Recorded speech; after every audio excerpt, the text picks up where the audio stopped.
안녕하세요. 출판사 글의 라경인입니다.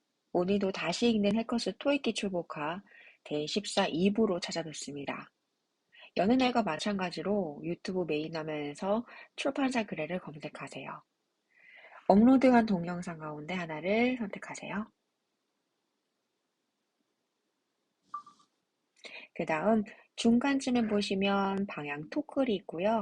선택하시면요. 블로그 주소로 들어오실 수 있는 하이퍼링크가 있습니다.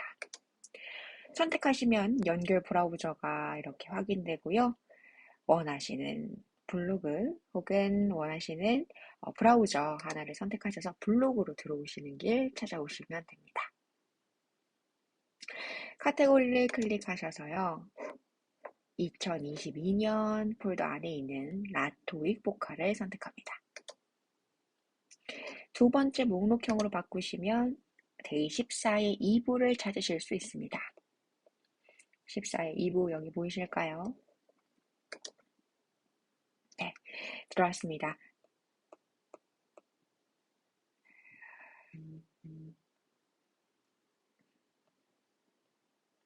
다들 이 화면 보고 계세요? 다시 읽는 해커스 토익 기출 복화 데이 14의 2부고요. PDF 파일 필요하신 분들은 여기 다운로드 받으셔서 학습 자료 보시면서 이렇게 강의를 들으시면 더 좋겠죠. 오늘은 첫 번째 단어 한번 시작해 보겠습니다. 오늘의 첫 번째 단어입니다. customarily. 이 customarly는요. costume이라는 관습에서 그 어근을 찾아볼 수 있고요. 거기에 ari라는 것은 형용사형 접미사, 거기에 ly는 부사형 접미사죠. 어근이 있고 형용사로 시작해서 부사로 끝난다. 한국말로는 으로로 끝나겠네요. 관습적으로 라는 의미겠죠. 아주 관습적으로 지속된 어떠한 전통적인 행위 양식을 말합니다. 그래서 관례상, 관습적으로 라고 이렇게 생각해 보시면 좋겠네요. 그 다음, confuse. 이 confuse에서 어근은, 접두어는 콘입니다. 이 접두어 콘은 together, 함께의 의미인 거 다 아실 거예요. 거기에 어근이 fuse입니다. 의미부를 의미한다고 해서 뿌리 근자를 써서 말의 뿌리란 의미의 어근입니다. 여기서 이 fuse는 무언가 섞이다, 무언가가 혼합하다라는 의미거든요. 무언가 모든 것들이 혼합되어지는 거죠. 어떠세요? 모든 생각이 머릿속에서 막 혼합된다. 깔끔할까요? 명료할까요? 아니겠죠. 대단히 복잡할 겁니다. 그래서 혼란시키다라는 의미거든요. 보통 감정 동사들은 어때요? surprise도 놀라게 하다. 그쵸? 그래서 사람이 주어일 때 놀라다라는 거는요. I am surprised 해서 수동형으로 나타내거든요. 이것도 마찬가지입니다. confuse는요. 혼란시키다이고요. 그래서 내가 혼란스러워졌다라고 쓰고 싶으시면 I'm confused 이렇게 쓰셔야 돼요. 그 다음 alive는요. 보시다시피 우리가 AR 이거 AD 아니면 AB에서 비롯됐겠구나라는 거 좀 보이실 거예요. 저는 이게 AB에서 오지 않았을까 라고 생각해 봅니다. 그러면 AB는 뭐죠? 뭐뭐로부터죠. 그러면 live가 뭡니까? 우리 너 라이벌이 있니? 학교에서 너와 대항마가 될 수 있는 사람이 있어? 라고 할 때 live. 만약에 거기서 나왔다고 한다면 라이벌로부터라는 거죠. 그러면 뭔가 나와의 대항마가 될 만한 사람으로부터. 근데 뭐야, 의미가? 도착하다라는 거죠. 대항마라는 건 어떤 의미가 있어요? 여기서 저는 이 의미도 한번 생각해 보면 좋을 것 같아요. 라이벌 혹은 리버. 혹시 강이란 거 아세요? 우리가 저기에 금호강이 있어. 한강이 있어. 우리 그 대구에 학교 근처에 금호강이 유명하거든요. 서울 강북과 강남을 가르는 한강이 유명하죠. 저는 대구에 살고 있는데 대구에 학교 근처 금호강이 있어요. 이 금호강이 참 유명하거든요. 근데 그 강이 영어로 리버잖아요. 그러면 강으로부터예요. 우리가 저 위에 샘물에서 시작된 물이 도시의 근교에서는 강으로 흐르고 그 강에서 더 많이 뻗쳐 올라가서 바다로 가잖아요. 그러면 강으로부터 무언가 도착했다라는 것이 의미가 좀 어떻게 이해되는 걸까? 좀 의아하지만 결국에는 강이나 혹은 어떤 대항마 이 개념으로 인간들을 뭔가 살아가면서 강을 보면서 뭔가 인생의 자신의 어떤 역경이나 혹은 뭐랄까요, 음, 반대급부적인 인생의 역경 같은 걸 느꼈던 것 같아요. 예를 들어서 소설의 노인과 바다에서 노인이 바다를 나가서 낚시를 하면서 인간의 어떤 한계를 극복하려고 노력하는 내용이 나오잖아요. 그만큼 바다라는 어떤 환경과 강이라는 그 어떤 환경은 인간이 이겨내야 할 어떤 숙명적인 운명적 개념을 상징한다고도 볼 수 있어요. 그러면 강과 바다로부터 시작되었다라는 거, 그리고 그것에부터 도착했다라는 건 시적인 개념으로는 뭔가 인생의 역경으로부터 시작해서 뭔가 도착했다. 뭔가 의미가 도착했나 보다. 뭔가 내 인생에서 강을 바라보면서 사람들이 낚시를 하고 그 강에서 두려움을 느끼고 그 강에서 삶을 구현하기도 하고 먹이를 찾으니까요. 하지만 그 안에서 죽음을 보기도 하고 했던 그 인생의 희노애락을 우리는 혹시 받아들인 건 아닐까? 라는 어떤 상상력을 한번 문학적 상상력을 발휘해 봅니다. 강 속에서 삶을 희고해 가던 인간들의 역사가 혹시 도착했던 건 아닐까요? 네, 얼라이브라는 동사를 보면서 그런 생각을 해보네요. 그 다음, 브로셔입니다. 이 브로셔에서는요, 브로입니다. 우리 형제를 브라더라고 부르죠. 어떤 영화에서, 아유, 브라더! 이런 거 많이 들어보셨죠? 나와 같은 배를 나눈 형제자매를 브라더라고 부릅니다. 배가 뭐죠? 어머니의 배죠. 엄마의 아주 안온했던 어머니의 배로부터 우리는 잉태되었고 그 배아 속에서 성장해서 이런 어른이 됐잖아요. 그 책자라는 게요. 우리들이 브로셔를 받잖아요. 그 브로셔에서 우린 정보를 처음에 받아들이죠. 근데 우리는 그 브로셔에서 받아들인 처음의 정보가 우리 인생을 하나 두 개씩 결정해 나가고 있었다고 하면 거짓말일까요? 아니겠죠. 하나의 브로셔에서 접했던 정보가 우리의 인생을 송두리째 바꿔낼 수도 있고요. 또 다른 방향으로 우리를 다르게 이끌어낼 수도 있겠죠. 그런 의미에서 브로라는 건 브로드, 넓은의 의미도 포함되어 있습니다. 어머니의 태아에서 시작된 같은 배아를 나눠 가진 어떤 형제 개념과 브로드라는 넓은 개념, 월드와이드의 개념이 숨어져 있는 브로드, 넓은 의미, 그리고 sure, 철치에서 비롯된 어떠한 종교적 개념의 상징체, 결국 넓다란 어떠한 의미부를 형성하는 것이 바로 브로셔, 소책자입니다. 어떠세요?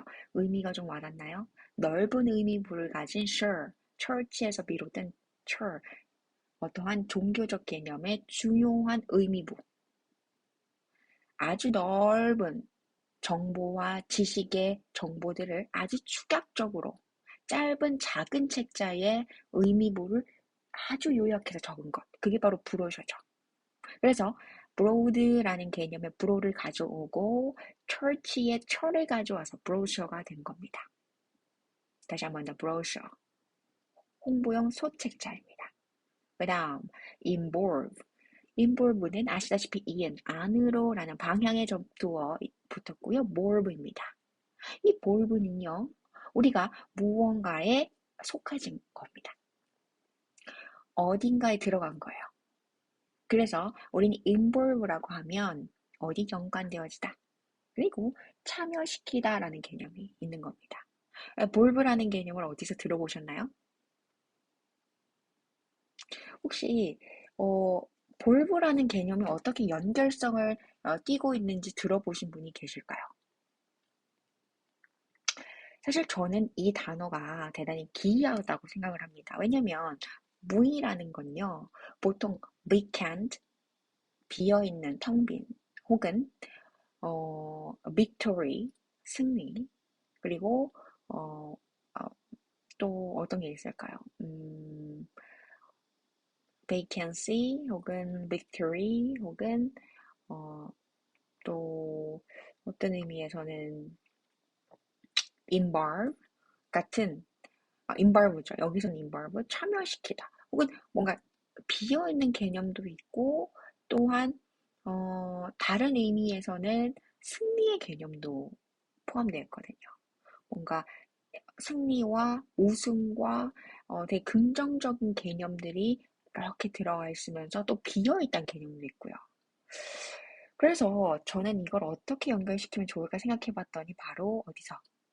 볼륨에서 그 의미를 찾아볼 수 있었습니다.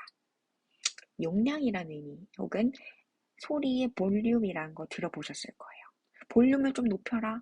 볼륨을 좀 줄여라. 그렇죠. 안으로 용량이 가득 차 있는 거예요. 부피가 빵빵하게 뭔가 들어가 있는 거예요. 그러면 어떨까요? 아, 많은 분자 구조가 그 속에서 연결되어 있구나. 다시 한 번 더. 뭔가 안으로 볼륨이 서로가 부피가 이렇게 가득 차 있는 거예요. 어떤 공간 속에서. 그러면 연관되어 있는 어떠한 요소들이 많다는 걸까요? 적다는 걸까요? 뭔가 들어차 있는 거죠. 그렇죠. 어떤 공간 속에 볼륨이, 부피가, 용량이 가득 차 있다. 뭔가 들어가 있는 게 많다는 거죠. 그래서 수반하다, 포함하다, 참여시키다의 의미입니다. 그 다음, ship. ship은요, 배입니다. 선박이에요. 우리가 비슷한 단어가 있어요. shop이란 것도 있죠. 쇼핑하다라는 것도 있고요. 근데 저는요, 이 ship이란 단어에서 이런 걸 좀 읽어내고 싶었어요. S를 딱 가리면 어떻게 돼요? 힙이란 단어가 돼요. 우리 힙합이라고 들어보셨죠? 바로 뭔가 짧은 호흡으로 많은 이야기를 속사포처럼 막 해내는 걸 힙합이라 하잖아요. 바로 그 힙. 아주 트렌디하면서도 짧은 공간 속에서 많은 어떠한 의미를 주는 그 힙이라는 게요. 저는 선박에서 뭔가 우리가 아주 커다란 웅장한 배를 떠올리거나 카누와 같이 아주 1인용의 작은 배를 보더라도 우리는 뭔가 그 속에서 우리에게 인상적인 항해하는 어드벤처적인 대단히 힙한 존재로 한번 생각해 보는 건 어떨까라는 생각을 해봤어요.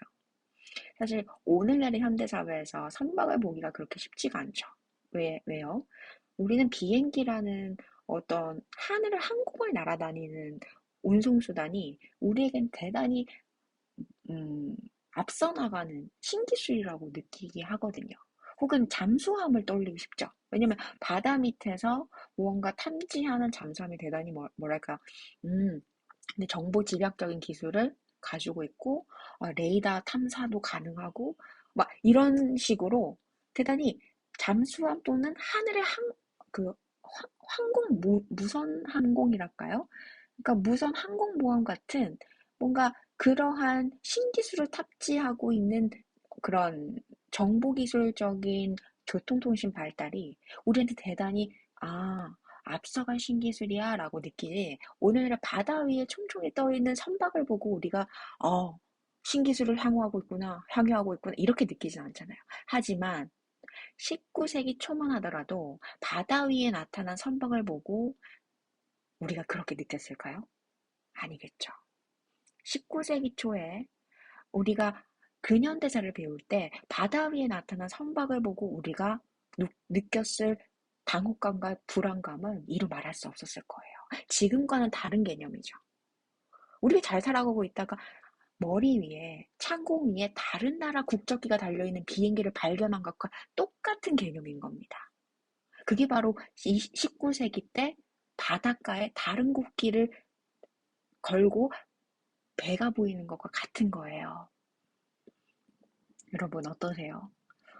바다 위에 총총히 떠있는 크루즈함을 생각하셨나요? 19세기 초에요.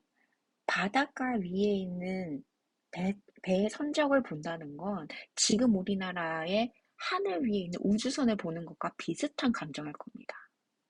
최첨단 기술을 탑재하고 있는 그 배가 바다 위에 있다는 거. 대단히 그 당시로서는 힙하다. 아, 대단해. 이렇게 느낄만 하다는 거죠. 그래서 저는요, 시간마다 우리가 느껴야 되는 감정적인 어떠한 감흥이 다를 수밖에 없다. 그런 생각을 좀 해봅니다. 어떠세요? 오늘 항공모함을 생각하면서 제가 느꼈던, 그리고 요즘은, 어, 공중에 떠다니는 자동차가 있잖아요. 요즘 신기술로 나오는 에어택시 같은 것들이 이제 개발되고 있잖아요.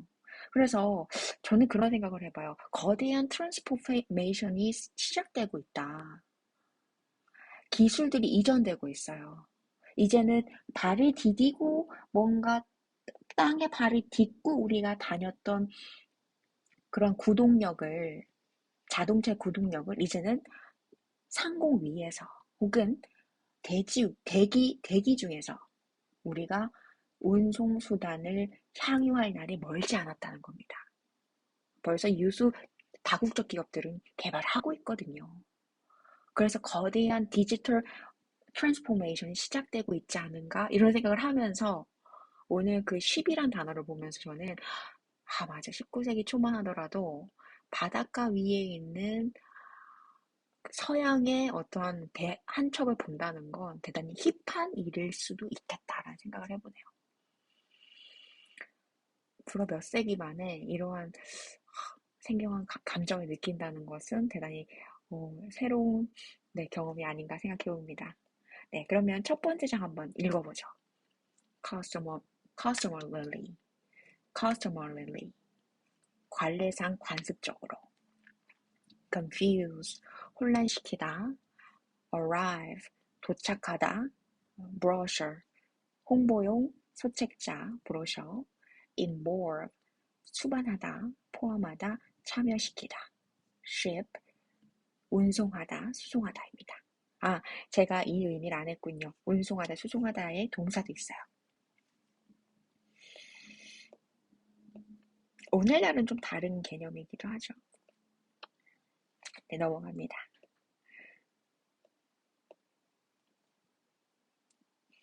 suitcase. 슛이 뭐예요, 여러분? 당신 슈트 멋있네, 뭐 이런 거 들어보셨나요? 양복이죠. 그리고 격식을 차린 어떤 의상 혹은 슈트는 어울리다라는 개념도 있고요. 다른 의미로는 어떠한 뭔가 편리하다라는 개념도 있습니다. 근데 case 상자예요, 가방이에요.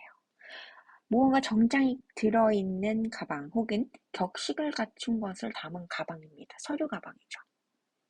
우리가 세일즈맨들이 들고 다니는 가장 기본적인 어떠한 가방이 뭡니까? 여행 가방 혹은 문서 가방이죠. 저는요, 이 슈트케이스를요, 격식을 갖춘 옷들이 담겨져 있는 가방이라고 해서 여행 가방이라고 의미를 부여한다고 합니다. 좀 어울리나요? 네, 슈트케이스는요, 여행 가방입니다. 개인적으로는 저는 이 가방을 문서 가방이라고 얘기하고 싶어요. 사실은. 네, 그 다음 unable, unable, unable. 어는요, 부정의 의미의 뜻입니다. 그래서 뭐뭐이 아닌이란 뜻이거든요. 근데 able 하면요, able이 뭐예요? 뭐 할 수 있는 이죠. 근데 avail 뭐예요? 가능한 한이거든요. 왜냐면 a를 하나의라는 하나의 부정관사로 본다면 bear 뭐예요? 보유죠. 보이세요? 하나의 보유. 가치가 있는 것이거든요. 그러면 어느 뜻 아닌 away의 의미 하나의 가치 있는 것이 아닌 겁니다. 근데 able 할 수 있는 거래요. 뭡니까? 아, 가능하지 않은, 가능하지 않은 이런 의미입니다. 그러면 여기서는 이용할 수 없는, 구할 수 없는 이런 의미죠.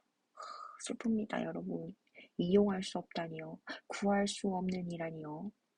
그렇습니다, 하여튼. 아쉽네요. 그 다음, fill out, fill in. 뭡니까? Please fill in on the blank. 이런 거 들어보셨어요? 빈칸을 채우시오. 이런 거. 뭔가 우리가 기입하다, 적어넣다라는 개념을요. 뭘 채운다라고 생각했나 봐요. 그래서 fill out, fill in 해서 뭔가를 당신의 글로 꽉 채워주세요 라는 의미입니다. 그래서 fill out, fill in, 기입하다, 적어넣다. 그 다음요, customs입니다. 아까 전에 customarily 하면서 관습적으로 했던 거 기억나세요? 이 customarly의 custom은요, 세관이며 습관을 말합니다. 사실 여기서 custom을 해야 관습이에요. 헷갈릴 수 있어요. custom을 해야지 세관이고요. custom으로 하시면 관습이 돼요. 잠깐만요. 제가 이거는 확인을 좀 제대로 해보죠. 한번 찾아봅시다.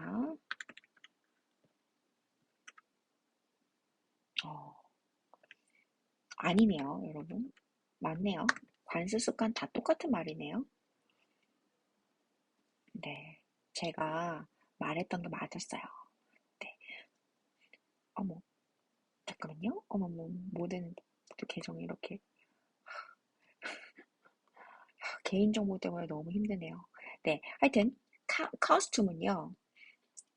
이 커스튬 자체는 관습 습관을 다 의미하는 거 맞습니다. 네, 제가 혹시나 틀렸을까봐 또 지레짐작해서 얘기하는 거 아닌가 싶어서 확인을 해봤더니 커스튬 둘 다 관습 습관 세관 맞습니다. 그래서 여기서 S가 붙었다는 게 중요하죠. 커스튬즈예요. 그러니까 관습 습관 가운데서 S가 붙으면 무조건 세관이란 뜻이에요. 단어를 보실 때, 끝에 S가 붙었으니까 이건 세관이야. 이렇게 좀 구분해서 외워주시는 게 여기선 중요하겠죠. 그 다음, away입니다. away는요, 멀리란 뜻이에요. 근데 A가 뭐예요? 하나란 뜻이죠? 하나의 방법이나 하나의 길을 말합니다. 무슨 말인지 알겠나요? 하나의 방법. 근데 그게 멀리라는 거예요. 멀리. 여기서는 떨어져서라고 했는데요. 그게 위에서 떨어져서가 아니고 멀리 떨어져서 멀리 가는 걸 의미해요. 그게 하나의 길이라는 거예요. 근데 이거 되게 어려운 말이에요, 여러분. 네. 떠나는 게 멀어지는 게 단 하나의 길이라는 거예요.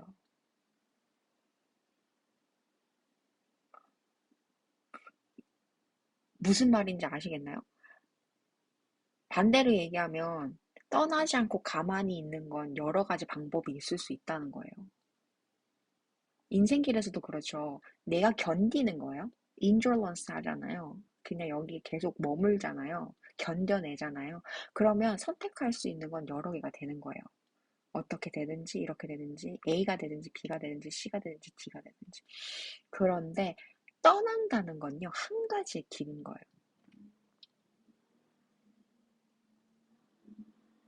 그러니까 떠나면 다른 선택지가 여러 개라고 생각하잖아요. 보통은 우리가 그렇게 생각하지 않나요?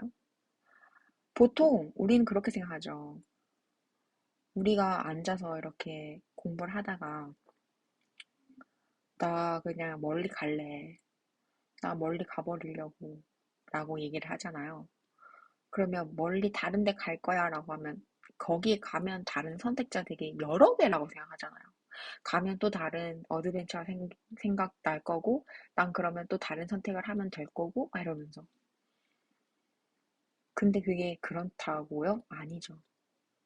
하나의 길인 거예요. 뭐 떠날 것인지 안 떠날 것인지. 떠나잖아요? 그럼 떠나는 건 그냥 그 하나의 선택인 거예요. 그렇지만 여기에 남아있다는 건 어떻게 남아있을 것인지에 대한 선택권이 엄청나게 많은 거죠. 어떻게 견딜 것인가. 그러니까 어떤 공동체에서 잠시 떨어져서, 멀어져서, 멀리 내가 어웨이 할 수 있죠. 좀 거리를 둘 수 있죠. 멀리 떨어져서. 근데 그건 뭐다? 멀어지는 건 선택이라는 거예요. 근데 그게 뭐예요? 여러 선택이 아니라 단지 하나의 선택이라는 거예요. 한 개의 선택.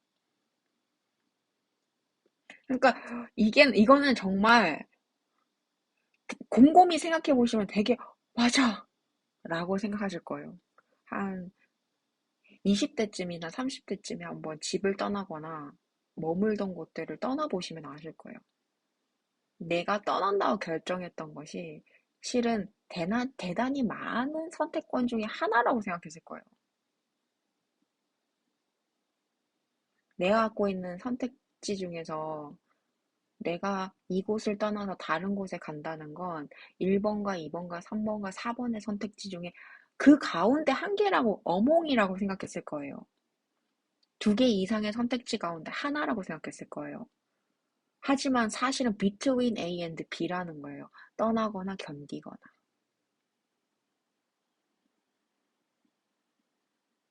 인생은 어몽이 아니에요, 실은. between A and B였던 거예요. 그래서 저는 이 단어를, 전치사를 보고, 아, 맞아. 하나의 길은 뭐다? 여기 남든지, 아니면 멀어지든지. 일 수밖에 없겠다. 이런 생각을 했어요. 네, 하여튼, 너무 많은 깊은 생각인가요? 저는 away를 보고, 아, 멀어져서 원의 의미인데, 왜 이게 하나의 길이지? away잖아요. 하나의 길. 왜 away지? 물론, 이게 뭐죠?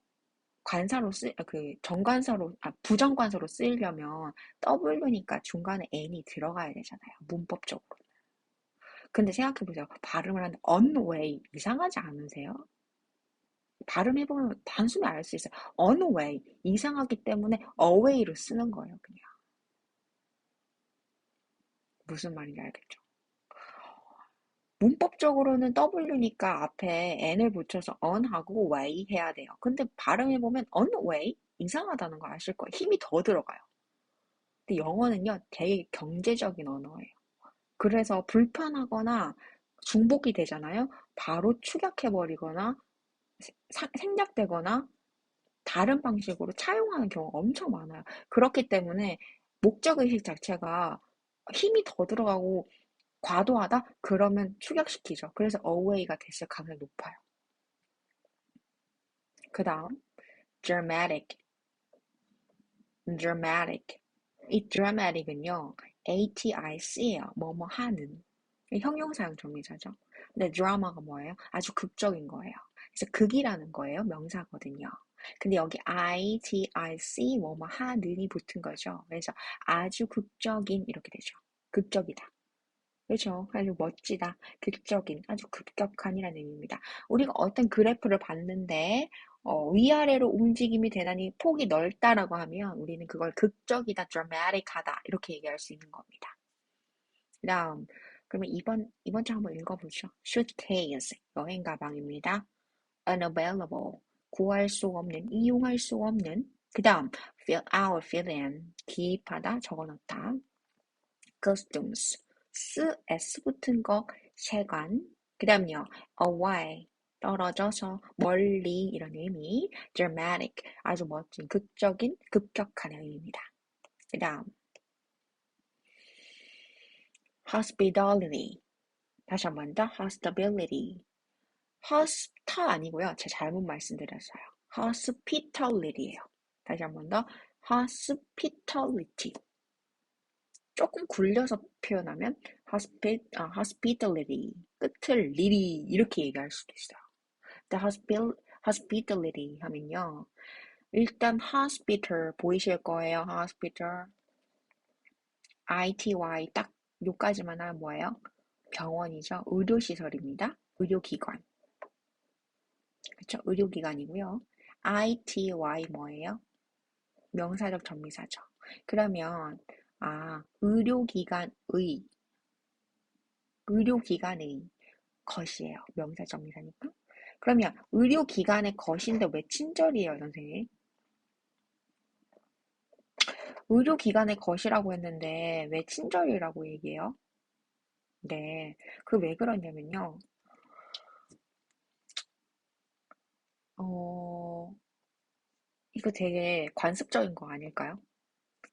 제가 아까 전에도 말씀드렸는데, 어, 뭐랄까, 어라, 이런 소리 많이 나는 거 안 좋죠, 사실은. 음,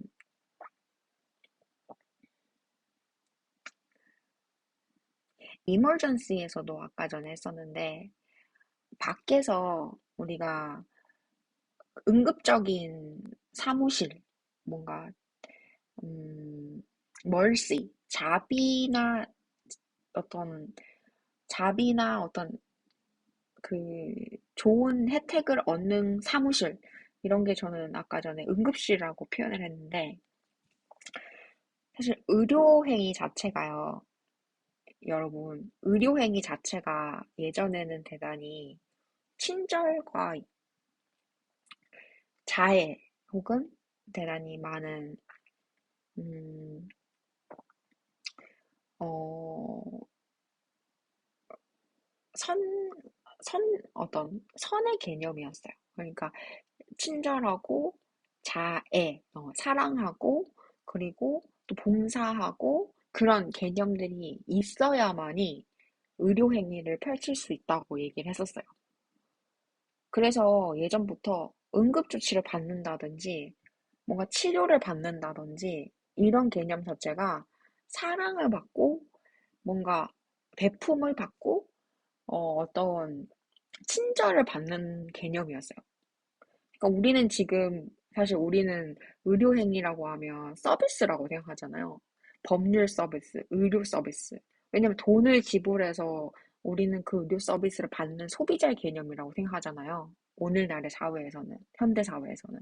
그런데 아주 예전에 18세기, 17세기, 우리 조선시대, 고려시대 때는 우리가 무슨 의원, 이런 곳에 가서 우리가 의료 서비스를 받는다는 개념은 그 의료 행위를 펼치는 어이나 그런 분들에게 우리가 자애와 사랑과 친절을 받는 거라고 생각했어요. 그리고 다른 개념으로는 서양에서는 그게 종교 단체였겠죠? 그러니까 종교 단체에서 뭐 이렇게 고쳐주시거나 치료를 간단히 해주시거나 그런 기관이 있었던 거예요. 웬 종교 시대니까. 그때는 종교가 사회를 구성하는 시대잖아요. 중세 시대 이럴 때는. 그러니까 종교가 사회를 구성하고 있었기 때문에 다쳐서 의료 서비스를 받으러 가도 아마 교회에 가거나 했을 거예요.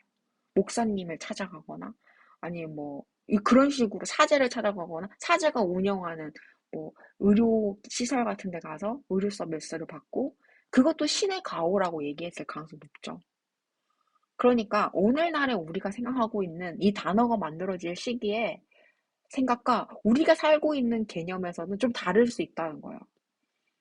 그러니까 hospital 하면은 우리는 그냥 의료 서비스 받는 곳 하지만 사실은 이 시대 때 뭐다? 신의 친절과 사랑과 뭔가 선한 개념, 선한 어떠한 사랑을 받는 곳이라는 거죠. 그래서 친절이다라는 겁니다. 그 다음, indulge. indulge는요, 여기서 이제 in이라는 게 안으로라는 방향이잖아요. 그리고 dirge에서 이제 이게 뭐야? 이 dir가 뭐지? 라고 생각하실 수도 있어요. 근데 이제 dirge에서 저는 조금 어떤 걸 생각했냐면, illusion을 생각을 많이 했었어요. 이게 여기 뒤에 덜 하면 좀 어리석은 게 있잖아요. 이제 여기서 L을 하나 더 붙이면 어리석고 둔한 이런 의미가 되는데 그게 G가 되면 뭐뭐 어 동사형 전미사예요. 앞에 이가 붙으면. 근데 어딘가에 푹 빠져서 좀 사람이 어리석어지는 거?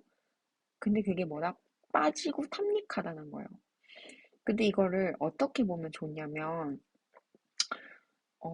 널이라는 게 좀 둔하고 어리석거나 멍청한 개념이잖아요. 근데 안으로 그렇다는 거예요. 마음속에. 그러니까 이 멍청하다는 게 진짜 멍청하다 이게 아니라 막 이치를 따졌던 거예요. 예전에는. 내가 이걸 받으면 손해고 이런 걸 안 하면 나는 똑똑해지는 거고 사람들한테 되게 높은 평가를 받고 이런 어, 본인의 위신에 대한 좋고 나쁨에 대한 평가를 계속 했던 거예요. 그런데 그러한 감각에서 조금 무뎌지거나 물러지거나 혹은 좀 둔해지잖아요. 그럼 다른 사람들을 봤을 때는 예전에는 본인의 손해와 이익에 대해서 대단히 많이 따졌었는데 오늘날 보니까 좀 안 그렇네? 되게 둔해졌네? 좀 뭐야 사람이 왜 저렇게 됐지? 왜냐면 대단 자신의 이익을 막 관철시키는데 막 거기 골몰에 있던 사람이 어느 날 갑자기 그런 거에 좀 둔해지고 좀 되게 대단히 좀 느릿해지면서 자신의 이익을 관철시키지 않는다고 해보세요. 관철시키지 않고 그냥 거기에 대해서 별로 생각하지 않는다고 하면 사람들이 왜 이렇게 물러졌지? 라고 생각할 거예요. 그러한 개념이 이 dull, 좀 둔하고 멍청하고 어리석다란 개념이 단순히 진짜 그런 게 아니라 자신의 이익을 덜 쫓는 사람의 개념인 거예요. 둔하다는 건. 다시 한 번 더. 이 덜의 개념, 여기 애를 하나 붙이면 덜이 되는데 그거 어리석다는 개념이요. 근데 어리석다는 게 뭘 어리석다고 하느냐? 자신의 이익을 덜 관철시킬 때. 자신의 이익을 덜 쫓을 때 그런 평가를 들을 수 있다는 거예요. 그런데 그게 안으로 그렇다는 거예요. 마음속으로만. 겉이 아니고. 내 마음속에서 내 이익을 덜 쫓을게. 그게 뭐예요? 어딘가에 빠진 거예요. 어딘가에 탐닉하는 거예요. 그게 뭘까요? 어떤 사람은 종교적인 탐닉이 있을 수도 있고요. 어떤 사람은 선의 개념에 빠졌을 수도 있어요. 누군가에게 자신을 조금 선한 사람으로서 살아간다는 게 어떤 개념인지 궁금했을 수도 있고. 또 어떤 사람은 다른 관심사가 생긴 거예요. 돈 말고, 혹은 자신의 위신을 세울 만한 이익 말고, 봉사를 한다든지, 다른 사람을 돕는 모습에 자신의 모습이 너무 좋아 보인다든지, 다른 개념의 자신의 정체성을 발견했을 수도 있어요. 그래서 빠지다라, 혹은 탐닉하다라는 개념이 생긴 거예요. 뭐, 내가 해오던 거에서 좀 물러진 거야. 그게 덜이에요. 그러니까 내가 정말로 탐닉해오던 것을 좀 거기서 한 발 물러서서 둔해지면 다른 데 빠졌다는 거예요.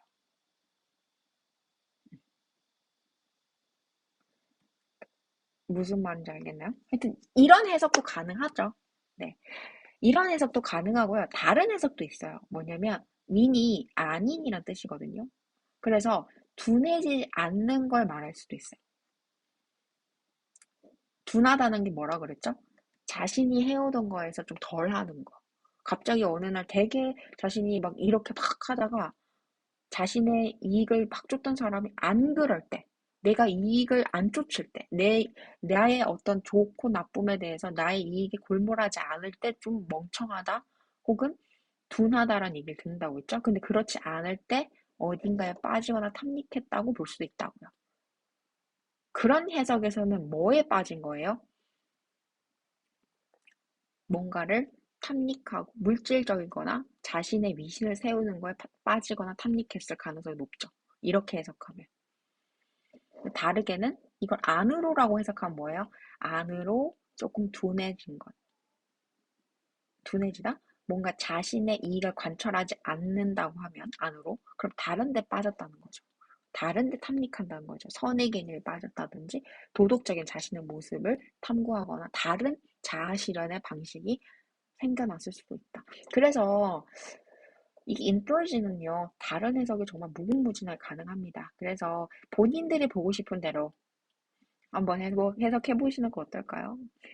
그 다음이요, proximity입니다. 이 프락시에서 프락시는요 가까이라는 거예요. 접근의. 그리고 미티 하면요 우리 미터 아시죠? 미터 아주 가까이 접근했던 거. 그리고 이 mit은요 보내다란 개념도 있어요. 그래서요 가까이 보내다라는 거죠. 가까이 있는 거예요. 그래서 가까움 혹은 근접함의 의미도 됩니다. 그 다음 sitting. sitting이에요. sitting은 좌석 자리겠죠. 어떠세요? 요즘 뭐 영화관 혹은 뭐 콘서트 같은 거 보러 갈 수 있는 환경인가요? 비대면 상황이 되고 나서요. 정말 영화관이나 콘서트장이 정말 너무 그리울 때 많았던 것 같아요. 저는 사실 콘서트장에 많이 가보거나 그러진 못했지만 주변의 환경이 뭔가 비대면 상황 전과 후의 개념에서 정말 뚜렷하게 달라졌던 건 공연이나 영화관에 정말 자유롭게 갈 수 있었던 마음의 상태가 있었을 때와 좀 영화관 가는 것과 콘서트장 가는 게 조금 걱정이 되거나 조금 어떻게 가능한가? 그런 머뭇거림이 생기고가 자체가 너무 슬픈 거예요. 요즘은 뭐 넷플릭스나 뭐 왓챠라고 하나요? 뭐 그런 비대면 OTT 프로그램이 정말 많이 생겨서 플랫폼이 정말 많이 생겨서 집에서나 어디서든 그런 좋은 뭐 작품들을 접할 수 있고 하지만 사실 콘서트는 그렇지 않거든요. 그리고 수업 강연도 그렇지 않거든요. 일단 뭐죠? 접하는 거가 중요하거든요. 뭔가 이렇게 가까이에서 호흡을 같이 하면서 어우 저 사람이 저런 강의를 하는구나. 그러했던 호흡이 있는데 이건 뭡니까? 코로나 되고 나서 코로나 상황 이후에 이게 웬일이에요? 저는 너무 깜짝 놀란 겁니다. 하여튼 sitting이라는 건요. sit 좌석입니다. 거기 ing 뭐뭐 하는의 의미죠. 그래서 좌석을 점하는 좌석을 놔두는 것 명사예요. 그러면 뭐죠? 좌석 배치라는 거죠. 좌석 배열이라는 거죠. 왜? 좌석을 좌석을 두는 것이니까요. 그래서 좌석 배치, 좌석 설비입니다. 그 다음 unlimited. 다시 한 번 더 unlimited. on이 뭐야? 뭐뭐이 아닌이죠. 근데 limit 뭐죠? 한계죠. 근데 ed 뭐예요? 뭐뭐 된이죠. 그래서 아닌데 한계가 아니래요. 근데 ed가 뭐야? 뭐뭐 된. 그러니까 한계가 아닌 것이 된 거예요. 그게 뭡니까? 무한정이죠. 무한정이란 뜻이에요. 한계가 없게 된 거예요. 그래서 무제한의 이렇게 된 겁니다. 그 다음 simply. simple 들어보셨을까요? 간단한이라는 형용사죠. 근데 여기 ly 붙이면 어떻게 돼요? 뭐뭐하게 란 부사가 됩니다. 그러면 간단하게 이렇게 되겠죠? 그래서 단지 간단히라는 거죠. 그 다음, 그러면 한번 첫 번째 단어부터 읽어보죠.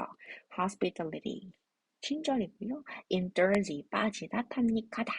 proximity, 가까움, 근접함. sitting, 좌석, 설비, 좌석, 배열. unlimited, 무제한의, 그리고 simply, 그저 단지 간단히입니다. 그 다음, besides. beside는요, 이제 beside에다가 s가 붙은 거예요. 여러분, beside가 뭐예요? 옆에죠. 옆이란 뜻이에요. 근데 거기 s를 붙이잖아요. 게다가가 돼요. 접속 부사가 됩니다. 쓰임이 달라요. beside는 전치사예요. 근데 s를 붙이잖아요. 접속 부사가 되는 거예요. 아니, 이런 놀라울 수가. 아까 전에 costume을 s를 붙이면 세관이 됐죠.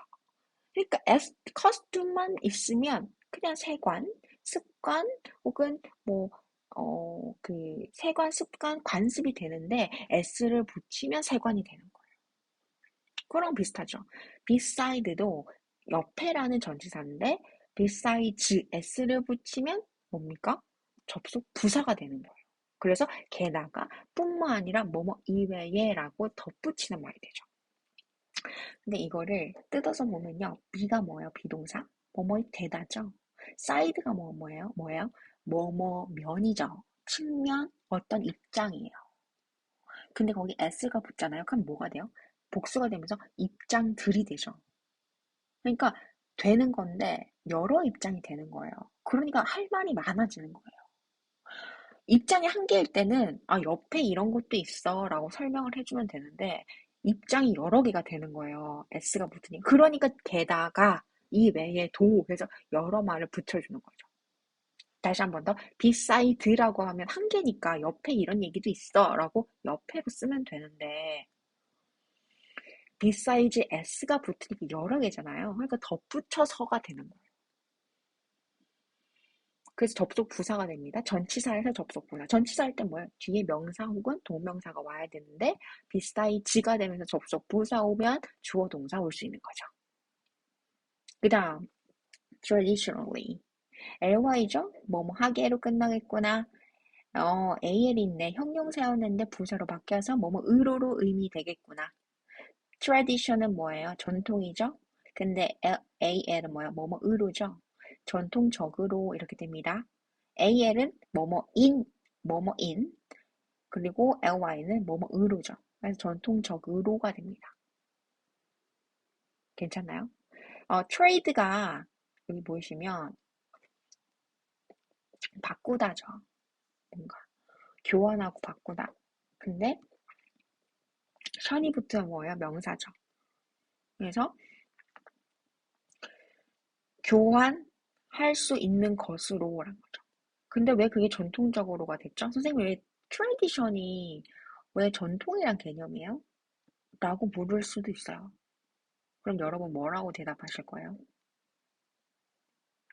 트레이드가 사실은 바꾸다의 개념이죠. 교환하는 거예요. 예전엔 현물을 서로 바꿨었어요. 현물 맞교환.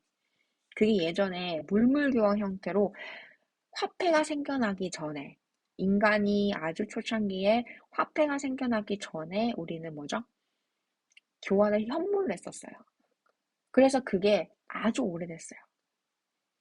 그래서 교환하다는 개념은 우리가 삶을 살아가면서 생존을 위한 수단이었던 거예요. 아주 전통적으로. 바꾸지 않으면 나에게 나는 생산물이 이 생산물만으로는 살아갈 수 없었던 거예요. 왜?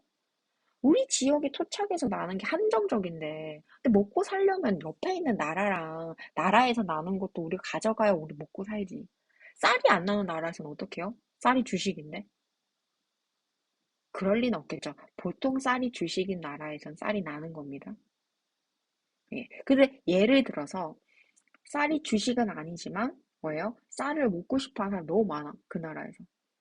쌀을 교환해 와야겠죠. 여긴 옥수수랑 밀이 많이 나는데 여기서 쌀 먹고 싶은 사람 너무 많아. 그래서 쌀 가격이 너무 오르는 거야. 그래서 옆에 나라가 쌀이 나는 주 재배지니까 저희 가서 우리 교역을 해오자, 바꿔오자. 우리 뭐 옥수수랑 밀 들고 가가지고 우리 가서 쌀이랑 바꿔오자. 그게 최초였던 거야. 왜? 우리나라에서 쌀 먹고 싶어하는 사람 너무 많아. 근데 가격이 너무 오르는 거야, 쌀이. 왜? 원하는 사람은 너무 많고 나지는 않으니까.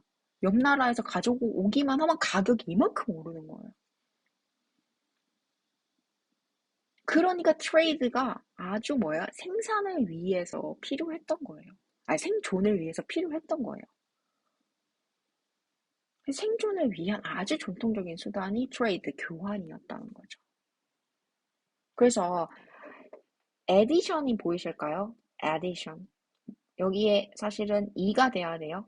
근데 생각해 보세요. trade하고 또 edition을 붙여보세요. 그러면 여기에 a가 있는데 또 e가 붙으면 발음이 이상하잖아요. 어차피 에 발음에서 a, 이 소리가 있는데. 그래서 tradition에서 addition, 판형이죠. 어떠한 형태. 그러니까 교환하는 형태으로라는 거죠. 그게 뭐다? 아주 오래된 우리들의 생존을 위한 전략이었고, 그런 형태라는 거예요. 그래서 전통적으로가 된 겁니다.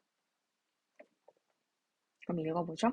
Besides, 게다가 뿐만 아니라 외에 traditional, traditionally, 전통적으로라는 겁니다.